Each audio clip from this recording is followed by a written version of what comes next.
I've said many times on this channel that I find the best train bargains at local train shows, and last weekend's show was no exception. Hello again, this is Mike with another episode of Toy Train Tips and Tricks. If you're lucky enough to live in an area that has regular train shows, I highly recommend them. I do prefer locally sponsored shows over the large, touring national shows, as the local shows attract not only area train dealers, but often collectors who are wanting to thin their collections a bit, and they'd rather have your cash in their pocket than to box up their trains and take them back home. The two shows in my area that I always attend are the annual Fall Show, hosted by our local chapter of the National Model Railroader Association, and the annual Spring Show, sponsored by the local Train Collectors Association. I can count on there being a wide variety of O-gauge items at each of these shows, from brand new Lionel and MTH products all the way back to Prewar, Lionel, American Flyer, plus Marx, Williams, and even lesser-known manufacturers like Kusan and Unique Art. There were even tables of Thomas the Tank Engine and Lego items at this weekend's show. Different hobbyists have different shopping strategies for shows. For a multi-day show, you can find more of the rare and unusual items early on the first day. These items generate a lot of interest and don't hang around very long. Bargain hunters, on the other hand, tend to shop late on the final day, when the dealers are willing to wheel and deal to get what cash they can before heading for home. On the other hand, selection is more limited at the end of the show. While I do enjoy bargains, I tend to shop on the final day because it fits my schedule better, not just because I'm cheap, which I am. I try to arrive as early as possible on the final day to increase the variety of what I'll see. At any show, don't forget to check the junk boxes under the tables. There you could often find parts you need for projects and the occasional diamond in the rough. And if the dealers are willing to chat, be sure to pick their brains for information and ideas. If a dealer has 37 different Lionel operating boxcars, he's probably a collector who can inform you about the many available variations. And try to take a shopping buddy. I went with my father, who's a fellow three-rail hobbyist and, of course, the source of my train habit from an early age, and also one of my teenage sons, a three-generation family affair. With 3 sets of eyes, it's easier to find what you're looking for. All right, enough waiting. Here's what you tuned in for, the breakdown of my purchases for this show. So what did I get for $100?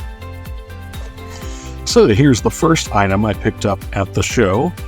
This is a Pickens Railroad boxcar number 9789. The Pickens is a short line in South Carolina, but in the mid-70s through the mid-80s, Pickens boxcars were literally everywhere due to a loophole in ICC regulations about rates. They made a lot of money on those, although those particular boxcars were modern 50-foot boxcars, not the 40-foot traditional size here like Lionel, but close enough for 3-rail, right? This car isn't exactly rare, but it isn't one of the most common. It was only available in the Rocky Mountain Express set of 1977, never available for separate sale. So we don't have a box, but it does seem to be in pretty good shape. This set me back $10 whole at the show. And this is a road name that I've been looking for quite a while, so I was very happy with this $10 purchase. And next, we have a Chattahoochee Industrial Railroad boxcar. And this is another short line in Southwest Georgia. There were not quite as many of these out and about as there were the Pickens, but these did show up just about anywhere. The slogan here, the Better Buy a Damn site, this was on the earlier version of their new 50-foot boxcars. Some people complained, thought it was inappropriate, they took that off. The other thing is that this is the Lionel version. It's on a silver car. These were actually white. K-Line did them in white, but still, I like this with the logo, the slogan, and so this is kind of another unique car. Now, at the show, one of the dealers had K-Line version of these, had 3 of them, all in the box, marked at $20. I thought, well, he's got 3 of them, maybe if he came down to 15, but I was going to check out other stuff at the show, And so before I got back to try to talk that dealer down to 15, I found the Lionel version for 15. We've got the original box.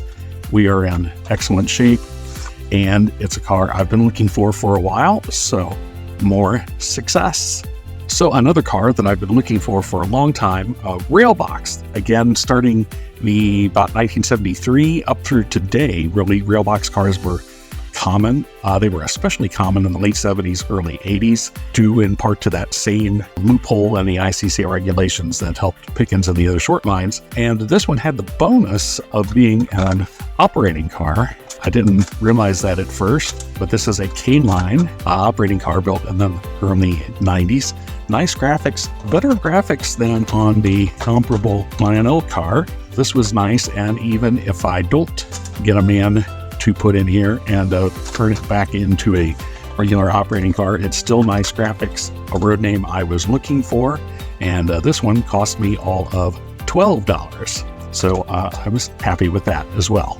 And my ultimate purchase from the show, this is a Lionel number 2035 steamer. These were made in 1950 and 51. This is the later version of the 2025 or 675 that had come out previous. The 2035 has magnet traction, among other things. This also has smoke. The headlight, although the headlight is burned out, that's not the only thing mechanically that is wrong with this.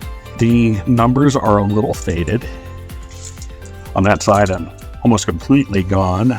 There on the other side, a little bit of chipped paint here from over the years, but in pretty good shape. And so most of the 2035s at the show were in the 100 to 125 range in comparable condition. But this one I got for an incredible price of $60. Now, what accounts for that difference? Well, first of all, this would have been less interesting to collectors because it has the wrong tender.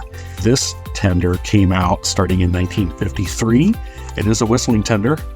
This 6026W, as someone has immediately marked there on the bottom, the tender does whistle. It does work, but this came out later. This was more from like the 2055, 2065, and those types of steamers. And also, again, because the lettering is fading pretty badly, that would make it less interesting to collectors. But as far as operation, I've already tested it and it runs beautifully.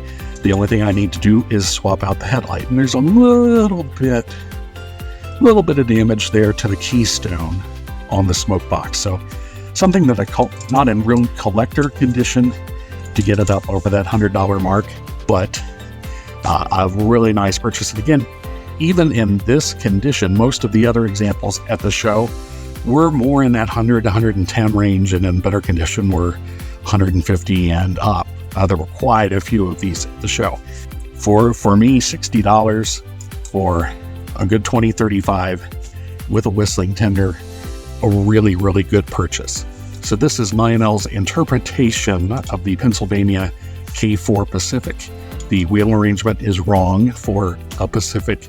A few other details are wrong, but just as the 221 New York Central Dreyfuss Hudson is exactly a Dreyfuss Hudson, a 262 among other things, but it's close. It's an interpretation. Same with the K4 here. And even for someone like myself who not really a Pennsy fan, I know that's blasphemy for some folks. I'm more of a Central guy. The look of the K4, yeah, it's a good-looking locomotive. Very distinctive with the Belpaire firebox represented here, and the Pennsy nose with the high headlight. It's just well proportioned, and these are excellent runners, by the way.